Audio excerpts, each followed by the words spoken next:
Top tier, feel me?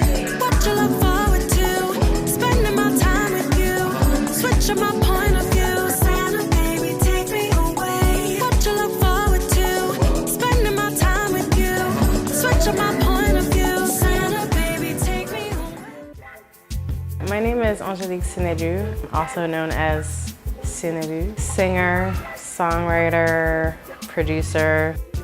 I was always dancing, I was always singing, I was always writing things. I didn't realize that I was writing songs until much later. I linked up with a guy named Curtis Richardson, who's like my big brother, and our first meeting, he's like, do you write? And I was like, oh, I don't, you know.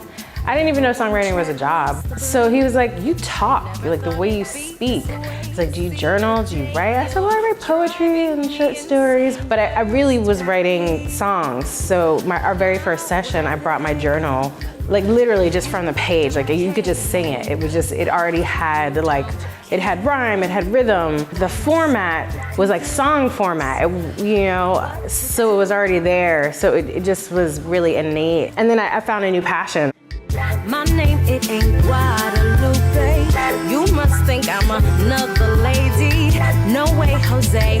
Oh, not today. Something's got to change. If there's anything else I'm doing, other things, I miss songwriting. I'm really inspired by anything. You know, there's things, but I think that I'm constantly collecting ideas and things and like cataloging memories and sensations and conversations. And I'm not really good at like remembering things that I read or movies, but I'll always remember like one thing, you know, that will stick out, like one quote or one moment. And those are the things that I like catalog and I can like bring those out when I'm writing. Having the advantage of putting pen to paper or typing on my phone, words, melody, then production, recording, new production, mixing, mastering, you know, seeing visuals, styling, picking stuff up, like all this stuff. And then the day of, all these like wonderful people come together to create something and like bring a vision to life, and then seeing that vision all the way through is super cool. Like it's literally like birth.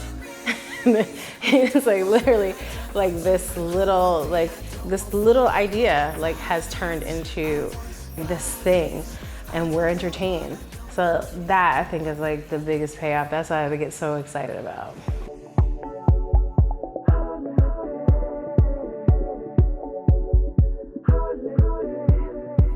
One of my greatest fears is that one day I wake up and I'm not gonna have anything to write about. Like literally, I'm gonna have writer's block, and it really scares me. Like if I don't hear the words or if I don't hear the melody. I definitely think that the fear of, you know, losing it, like whatever that is, you know, whatever that gift that was given to me, where inspiration is basically never fleeting. Like I don't find myself to be stuck. I'm always creating. Like I'm like, oh, I can move on to something else. I can create something else. Like always, always, always. So that is the fear that like one day I won't be able, like I'm gonna reach out and there's nothing for me to grab. So my response is to put shit out. I'm a mother, but not the cookie cutter crew. Won't let no other tell me how to do a thing for you. High commodity, investing in my legacy. People think I lost my cool, but wait to see what I can do, yeah. Just a little, like a tad bit over 10 years ago, I got my first placement as a songwriter in Europe.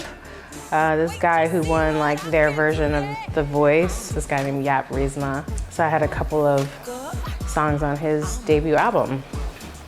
That was my first placement. For a little while, I was a little conflicted because I felt that I went to school for something, and that the fact that I wasn't using that, or I didn't think that I was using that, made me feel really bad and sort of guilty about pursuing a career in creative. Whether you graduated from college or not, every single experience that you have in life you can use when you're a creative. You can use it for your art, and you should use it for your art because that is your authentic experience. It is what makes you you, and what makes your art when you create makes it unique. That's your non-fungible token. That is your watermark. And to not be afraid of that, despite pressure that you get from family, from whomever else, that you made a decision that seemingly goes against whatever you were studying or whatever you were doing, because it doesn't even have to be, you might have had a plan and then you changed it. So take everything that you've learned and put it into your art. Give me what I want. On the first day of Christmas, my true love gave to me a Louis off the runway and Prada for my feet. On the second day of Christmas, he took me to the streets. I was dripping